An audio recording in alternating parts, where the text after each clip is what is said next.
Hi hello welcome back to Ashok agri studio. ರೈತ ಮಿತ್ರರ ನಮಸ್ಕಾರ.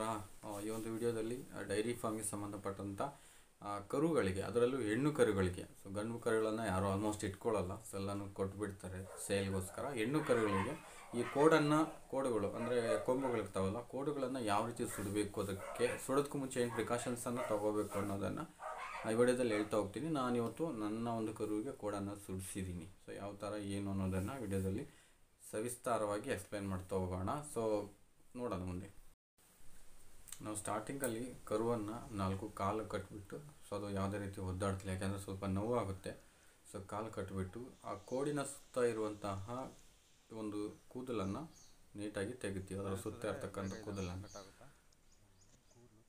ತೆಗೆದುಬಿಟ್ಟು, ಸೊ ಅದು ನೀಟಾಗಿ ಕಾಣಬೇಕು. ನಾವು ಯಾವುದನ್ನು ಮತ್ತೆ ಬೇರೆ ಕಡೆ ಗಾಯ ಮಾಡೋದಾಗಲಿ ಇನ್ನೊಂದಾಗಲಿ ಆಗದೆ ಇರೋದ್ರಿಂದ ಕೂದಲನ್ನು ನೀಟಾಗಿ ಹೊರಗಡೆಗೆ ತೆಗಿತೀವಿ. ಕೂದಲನ್ನು ಒಂದು ಚೂಪಾದ ಬ್ಲೇಡಿಂದ, ಆಮೇಲೆ ಎದ್ಬಿಡುತ್ತಾ, ಅಂದರೆ ಹೊಸ ಬ್ಲೇಡಿಂದ, ನಾವು ಬೇರೆ ಏನು ಬಳಸ್ತಾ ಇರ್ತಕ್ಕಂಥ ಬ್ಲೇಡಿಂದ ಸೊ ಅದನ್ನು ನೀಟಾಗಿ ಕೂದಲು ತೆಗಿತೀವಿ. ತೆಗೆದು ಕಬ್ಬಿಣವನ್ನು ಚೆನ್ನಾಗಿ ಕಾಯಿಸ್ಕೊಂಡು, ನೀಟಾಗಿ ಕಾಯಿಸಿಟ್ಟಿರ್ಬೇಕು. ಅದನ್ನು ಕಾಯಿಸಿಟ್ಕೊಂಡು, ಸೊ ಈ ರೀತಿ ನೀಟಾಗಿ ಕಬ್ಬಿಣವನ್ನು ಕಾಯಿಸ್ಕೊಂಡು, ಸೊ ಆ ಕಬ್ಬಿಣ ಕಾಯೋದಕ್ಕಿಂತ ಮುಂಚಿತವಾಗಿ 2-3 ಸೆಕೆಂಡ್ಸ್ ಮುಂಚಿತವಾಗಿ ನಾವು ಅರವಳಿಕೆ ಮದ್ದನ್ನು ಕೊಡಬೇಕು. ಆ ಕೋಡಿನ ಸುತ್ತು ಯಾವುದೇ ರೀತಿಯ ಒಂದು ಸ್ಪರ್ಶಜ್ಞಾನವಿಲ್ಲದೆ ಅರವಳಿಕೆ ಮದ್ದನ್ನು ಕೊಟ್ಟಾಗ ನೋವು ಕಡಿಮೆ ಆಗುತ್ತೆ. ಅರವಳಿಕೆ ಮದ್ದನ್ನು ಕೊಡದಲೇ ನಾವೇನಾದರೂ ಕರುವಿಗೆ ಆ ಕೋಡನ್ನು ಕಟ್ ಮಾಡಿ ಸುಡೋದ್ರಿಂದ ತುಂಬ ನೋವು ಜಾಸ್ತಿ ಆಗುತ್ತೆ.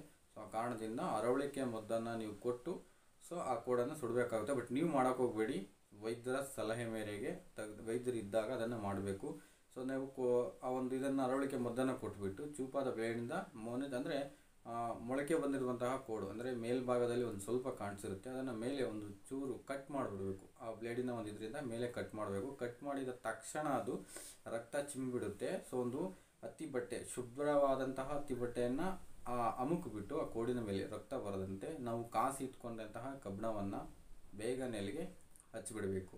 ಹಚ್ಚೋದ್ರಿಂದ ಏನಾಗುತ್ತೆ ಅಂದರೆ ಬ್ಲಡ್ ಚಿಮ್ಮದಲ್ಲೇ ಸ್ಟಾಪ್ ಆಗುತ್ತೆ. ಸೊ ಸ್ಟಾಪ್ ಆದಾಗ ಏನಾಗುತ್ತೆ ಅಂತ ಅಂದರೆ ಯಾವುದೇ ರೀತಿ ಬ್ಲಡ್ ಬರಲ್ಲ, ಅದು ಡ್ರೈ ಆಗಿಬಿಡುತ್ತೆ ಬೇಗನೆ. ಸೊ ನೀವು ಬ್ಲಡ್ ಚಿಮ್ಮದಲ್ಲೇ ಇಮಿಡಿಯೇಟಾಗಿ ಕಾದಂಥ ಕಬ್ಬಿಣವನ್ನು ಒಂದು ಕಟ್ಟಿಂಗ್ ಪ್ಲೇಯರ್ ಅಥವಾ ಬೇರೆ ಸಹಾಯದಿಂದ ಅದಕ್ಕೆ ಹಚ್ಚಬೇಕು. ಕಾದಿರುವಂತಹ ಚೆನ್ನಾಗಿ ಅಂದರೆ ತೀರಾ ಕಾಯಿಸಬೇಡಿ. ಸೊ ಅದು ಹೀಟ್ ಬಂದಿದ್ದರೆ ಸಾಕು.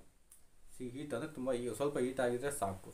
ಸೊ ತೀರಾ ಕೆಂಪಗೆ ಕಾಯಿಸ್ಬಿಟ್ಟು ಇಡೋದ್ರಿಂದ ಮತ್ತೆ ಗಾಯ ಆಗುವಂಥ ಚಾನ್ಸಸ್ಸು ಹೆಚ್ಚಾಗಿರುತ್ತೆ.